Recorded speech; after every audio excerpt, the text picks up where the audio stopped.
Welcome this evening to City Hall. I'm Jim Grabowski, the city manager. We are here tonight to talk about the southwest quadrant of town and flood mitigation solutions or flood mitigation projects that we've been working on for that area of town. I think most of you are familiar with the 2010 storm and the study that we had commissioned then. It was a two-part study, one on the sanitary side through RJN Engineering, and the other one on the storm side with Christopher Burke Engineering. Tonight we have representatives from both here, along with a number of staff members from the city to try to explain exactly where we are in the project, where we're going, and how they're going to help this particular area. If you recall, the stormwater portion of the study broke down into about 10 different projects. And what we're doing to review them is breaking those down into 3 separate nights. And we hoped that was going to allow people to ask specific questions about the area that they live in and the projects that will affect their areas. So we have tonight's meeting for the southwest quadrant, which is the largest area. Tomorrow night we have the area of Pine Street and Seminole and Cottage Hill. And then next Thursday we'll be talking about the Geneva and Caroline Avenue areas. They're all public meetings. Everyone's welcome to attend them. Tonight's forum, or tonight's presentation, what we'd like to do is I want to explain where we are with the projects and how we've got to that place. Then I'm going to ask Director of Public Works Mike Hughes to talk about the sanitary side of it and the project that the City Council recently approved and how that's going to help the sanitary system. And then we're going to have 2 representatives from Christopher Burke talk about the stormwater side of it and how each project will help detain water during certain storms. Then what we'll do is break down to smaller groups, however you choose to visit each board, and we'll have staff and consultants at each board to answer individual questions. We think that was the best use of everyone's time, is to be able to go up, look at each of the diagrams, how they're designed, how they would be implemented, and ask individual questions, and you can go board to board. We plan to do a presentation at 6 o'clock and a presentation at 7 o'clock, and we had scheduled the open house until 8, but certainly we'll stay here as long as people have questions. So with that, I will start on where we are. The study was done. The areas for stormwater detention were identified in the report. We went to the school district and the park district to explain to them what the study results were. Obviously, it involves the property that's managed by the school district and the park district. We talked to them about the locations, and they asked a number of questions, a number of good questions, as far as how they might affect their properties. The Burke report had the properties in concept. Let's use for an example Jackson School. There's a green area behind the school. They basically just drew a yellow line around it, said, we think we can get X number of acre feet here. This is how we can pipe it there. We can detain it, then we can get it to the creek eventually. The school district had a number of questions about how that would affect the field, how that might be detained, what kind of safety issues would be there. So we asked Burke to further detail that, and they have a landscape architect on staff who then came up with these concept drawings that you see here, and they'll be on the board as we go through them individually, on the screens, excuse me. We then presented those to the school district and park district and gave them copies. The park district was able to talk about it at two of their, at least one board meeting, possibly 2, came up with a list of questions for us, which we're now answering, and we are going to get the replies back to them and attend their June 12th meeting so that we can explain how we view these projects, how we think we can partner with both the school district and the park district to make the facilities better and also to help detain the stormwater. So I believe the school district is coincidentally talking about it tonight at their school board meeting. I imagine that a list of questions will come from them as well, and we will go through that same process where they will get us those questions, we'll answer them, and we will most likely attend a meeting to explain where we are. With that, I mean, that's in short where we are as far as the projects go.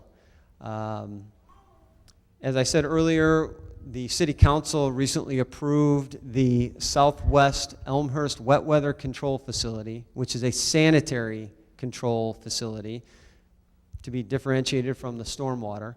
And what I'm going to do is ask Director of Public Works, Mike Hughes, to explain how this project is going to be implemented and the benefits to the area, because obviously we need to separate the sanitary and the sewer, sanitary and the storm, excuse me, to better control it. And this was the number one project. And I do want to throw one more comment in, or say one more comment, that as part of this, there was a task force that was put together, a volunteer task force of citizens that I see a number of them in the room tonight. They also looked at the results from RJN and from Christopher Burke, did significant analysis on those results, and basically concurred with them, put a report together and sent it to the City Council. City Council then sent that to the Public Works Committee for consideration, which is where this project came from. This was the number one project on the sanitary side. So that is being implemented to about $6 million. Obviously, these are the storm projects that are being implemented. Since we don't control the property that they are to be implemented on, it's a little more difficult than the sanitary side. Sanitary side, we're able to put pipes in the streets and route that. We own the wastewater treatment plant, so we can put the facility there that's needed. But the school and the park district properties are a little more difficult to work with. I shouldn't say difficult, just a little more complicated to work with because of the other districts and the fact that they control and operate those facilities. So the task force did a lot of work, and I'm happy to say that they agreed with the results from the consultants, and so we're implementing those as we can. And with that, I would turn it over to Mike Hughes to explain this project. Thanks, Jim. Appreciate it, and appreciate everyone coming out tonight. As Jim mentioned, we've made a lot of progress. The consultants have spent a lot of time modeling, constructing models, running models so that they can start assessing the projects in terms of the benefits that will be received. I'm going to talk, as Jim said, about the Southwest Elmhurst Wet Weather Control Facility, which I've been here since '85, and I would say the magnitude of this project and the potential positive impacts to the Southwest Elmhurst start to get on the order of the levee itself. So we're very excited that RJN was able to come up with a creative solution to help. This project is actually about 5 projects all wrapped into one. So I'm going to go through the components. Currently, a lot of you are familiar with the system that's out there. There's a lift station, a sanitary lift station located at Saylor and Jackson. That's it, the P there. And that currently pumps, as you're probably aware, this area is below the wastewater treatment plant. Nothing that is created in that area can get to the treatment plant if it isn't pumped. So everything, every shower, every load of laundry has to be pumped up to the McKinley gravity station. And that's via this existing force main that goes north up to McKinley, drops into a gravity sewer, and that gravity sewer carries the wastewater over to the treatment plant. So every gallon that comes out of this area has to go through that. The problem is, as you're probably aware, we've got a problem with inflow and infiltration, clean water getting into the sanitary sewer system through public and private means, and that overtaxes, overstresses the sanitary sewer system. And so the existing line that runs up Saylor quickly becomes too small in a rain event. So the theory here is to create a different line that is going to carry much more flow and get it to the plant, but we have to store it when we get there. So again, I'll run through the components. So the yellow line, vertical line, is where we're going to replace the existing force main that's out there. As you're probably aware, if you live in the area, it's had some breaks. It's been there a long time. It is old, and it's due for replacement. That's going to become what we're calling the dry weather force main. Days like today, normal daily flow, normal daily usage will be carried by that, still up to the McKinley gravity sewer and over to the treatment plant for treatment. In the event of a significant rain event, that line will be turned off, and the wet weather force main with larger pumps will be pumped over to the storage tank. That's the white cylindrical tank you see there. That's similar to what it will look like. That's not the exact tank. And that will hold 1.7 million gallons of wastewater until the storm is passed, and then that'll be pumped into the treatment plant and treated and released back out to the creek. So what we have, so those are three of the main components: the new dry weather force main, the wet weather force main, and the 20 million gallon storage tank. Another component is the actual Sailor and Jackson lift station itself is going to be upgraded and brought up to all new electronics, all new equipment. It'll be really updated. But in addition to that, we're also going to add a fairly large new wet well at the site. If you're familiar with the site, there's some open land, grass to the west of the actual building. And the plan is to put a wet well, which is, if you think of your sump pump, it's where the water comes in, falls in, and then is pumped out. We're able to create a larger wet well than already exists, and it will be deeper. So we'll have storage right at the Sailor and Jackson lift station, and we'll also have storage up at at south in the treatment plant in the storage facility there. Because we're adding this additional wet well, deeper and larger wet well at the station, we're also able to take the gravity, the green line you see that runs to the east on Jackson. We had originally planned to enlarge it just to have more capacity and some storage, but by enlarging the wet well and deepening it, we're able to drop that sanitary sewer on Jackson deeper.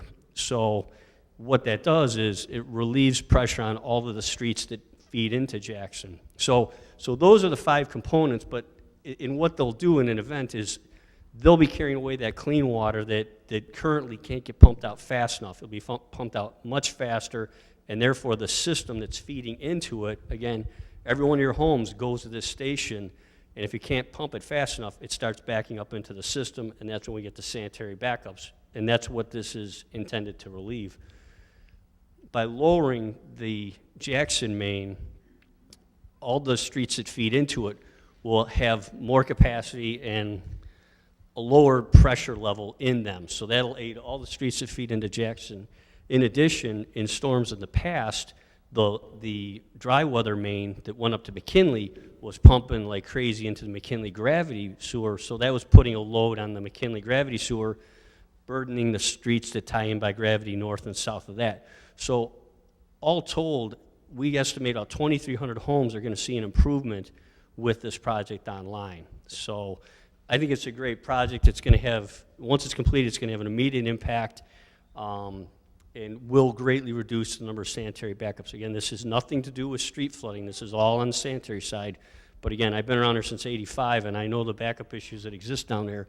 And this is going to be the largest project ever undertaken to reduce those situations. We know there's some policy issues that have to be dealt with relative to clean water getting into the system, and we can work on those. But the task force, the committee, and the council all saw the benefit of pushing this out the door and getting it going as soon as possible. We're actually already out to bid on the dry weather dry weather force main, so that's the first of the 5 projects. We're hoping to have this online by the summer of 2014. So at that point, that's going to be immediately providing a benefit to the area, again, to 2,300 homes. So we're excited. RGN's worked very hard on it. I think from a practical and actual improvement to what you see in system performance and its impacts on your homes, this is by far the best bang for the buck, and it's a significant $6 million investment, but again, 2,300 homes will see improvement. So at this point, what I'd like to do is, I know at the end Jim would like us to I'll be at the board with this project as well as a staff member from RGN. We'd like to go through the stormwater projects now, and Chris Burke with Christopher B. Burke Engineering is here to help guide us through that. So again, that was the sanitary. Now we're into the stormwater, and I'll hand this off to Chris here. Thanks, Mike. I'm going to make this part of my presentation brief and hand it over to the landscape architect. If those of you that were here during the presentation that we made, we articulated all the studies that we did, and I'm not here tonight to talk about those studies.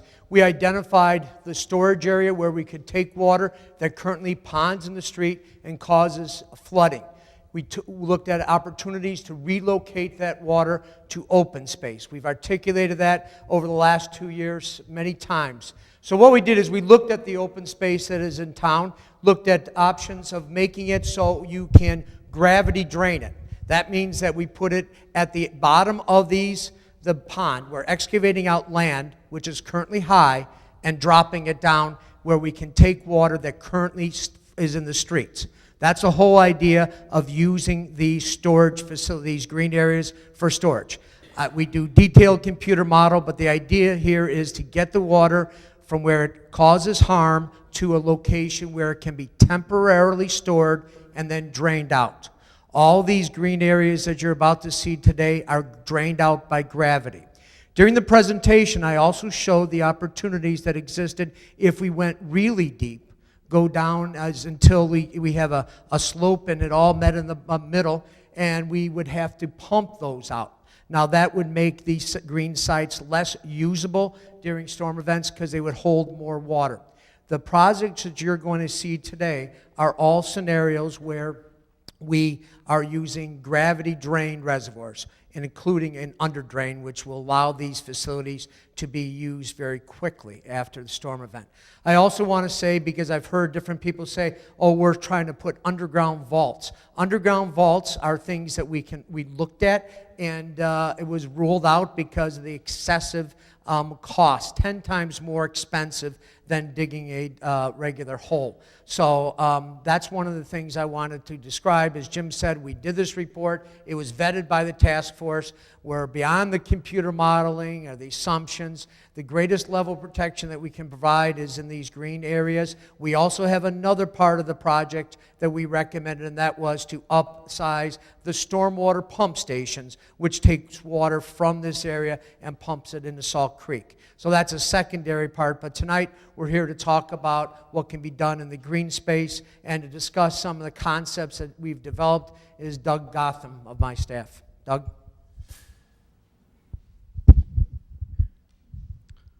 Thank you, Chris. We have the study areas up there. How do we advance, Mike? Okay. This first one is obviously, as you all know, York Commons Park. My task on all these projects was to see if we can achieve the two goals. And one, obviously, is put stormwater on these sites, but the secondary goal was not to disrupt the sites, keep their function, improve them if possible, so that the quality of the sites are still there for the town beyond stormwater facilities. And at York Commons, what we looked at were two different areas. The far western or eastern area down here where the softball field is, and this small area here right across from the fire station. There's York Road to orient yourself. The pool is right there. What we were able to do is create a small depression area here, and it has 4-to-1 side slopes, and you can see an illustration right here what that would be. So it's very gentle, very mowable. In fact, this profile illustrates what you would see in this section right here. So this area is not nearly as deep. This is a much shallower area. But we're trying to achieve the same, or try to achieve stormwater storage in here and then have it drain off so that the turf in the bottom of the basin wouldn't be destroyed. We've done this before, most recently in Washington Park in Downers Grove, right nearby, where it also had the same flooding situation that you had on the April 18th, and it survived quite wonderfully. In fact, I believe they sent us an email that said, of course, you know the 18th was a Thursday, and then by the following Sunday, they were having softball fields on a similar situation that you see right here. So it can be designed, it can function. So we have this area here, nice round decorative. We're replacing some of the trees that we might have to disturb in that area. And then we have this section right here, we have the softball field, and we can replace the soccer field. So in both of these sections, we're not disrupting the use of the park. It'll still maintain the same facilities it has, and it'll even allow the park district to do the future facilities that they propose. There's a skate park as it exists now, and then later on they propose to put a basketball court and volleyball court. So the water would enter in this portion, pond here, move into there, and then move out this way. So we were able to achieve that one. And I think what we have there is total combined for those areas 26 acre feet. Let's move on to the next one. Well, there you can see some of the views of the site. We would depress the softball field, have an access ramp down into it, so a nice gradual ADA accessible, have a nice feature for the entrance. But in other words, it would just pretty much look like a park. The next site is Madison. We have as Chris was pointing out, we have to do gravity feed. And unfortunately on Madison, this is one of the higher sites in the area. So to get the stormwater into it, we have to dig deep. But on this one, we were able to do it. We were still getting 5 acre feet of storage, again 4-to-1 side slopes, and we could still fit the full-size soccer field that they have there now in the bottom of it. Again, the water would come in off of this side, off of Washington Street, and then exit down here off the corner of Adams and Bryan. But we have a simple ramp, turf ramps that get down into there, so it's all playable and all accessible. Very simple solution. You can see it right here. It fits in nicely. Next one. Jackson, again, we're experiencing the flooding of Jackson Street up here. This one's designed so that it floods, it reaches the top of the curb, it'll pour into this turf area again. Once more, we would just depress the turf area, as you see right here. You can hardly even see that it's a depression at all. In fact, here you can see in the cross profile that we're only dropping 4 feet total. And then it'll have a slight surface pitch on it to drain out. But the water will come in and then drain back out. It'll look pretty much the same as it does now, just a little bit lower, and function the same now for the public, for the soccer use as it does now. And then finally, we have Bryan. On this one, I think I can actually gloat a little bit and say we might even be able to improve this one for the high school. Again, we were able to bring the water in from Van Buren up here at the corner and then exit it off down here. And we were able to achieve 17 acres of storage on this one by depressing it.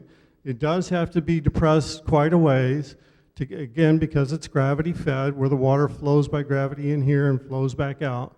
But we were able to still maintain the regulatory size of the softball field that the high school needs down in this basin. And we were actually able to, create a nice brick backstop and then a higher chain link up here, and then you could have an overlook that sits at an upper level overlooking the field. And then a nice outfield wall back here to get the distances we need. But again, you can see it's a nice, gentle, mowable slope on all the sides. So as you walk along Bryan here, you'll be able to look right down into it, and it'll be very gradual. That's the 4 sites I think we're talking about tonight. If we want to, we're going to break up from here then? Jim? In addition, there's one additional site, maybe a little surprise to Doug, but this was kind of it was one that we added. And it was one that was always in the report and again in the concept, and this is the gravel area that's south of the Bryan Fields. And this is a site that we feel we can dig deep and pump evacuate as opposed to gravity and get some significant storage in. And so that's another one that we're talking to the school district about, is that gravel lot just south of Bryan. And you'll see that down here with the Bryan boards. So thank you, Doug. I appreciate that. Bryan Field is right there. Yes, that's the Bryan Field, just to the north. So that's certainly a more expensive solution, but we think certainly a viable one as well. Something that I want to stress that I didn't make in my opening comments was that these are all conceptual and draft projects right now. As I said, the Park District had the opportunity to look at them. The school district is talking about them for the first time tonight. So by no means are these set. We're interested in their feedback as to how these will work and what kind of facilities they'll be looking for on them. And so this is going to be a process that we move forward with project by project as we can. So with that, what I would do is ask our staff to come and man the boards, and then we'll ask you to come on up and take a look at the projects. If you have specific questions that maybe affect one area versus another, please feel free to do that. We will be here as long as you have questions, and I just want to say thank you again for coming out tonight.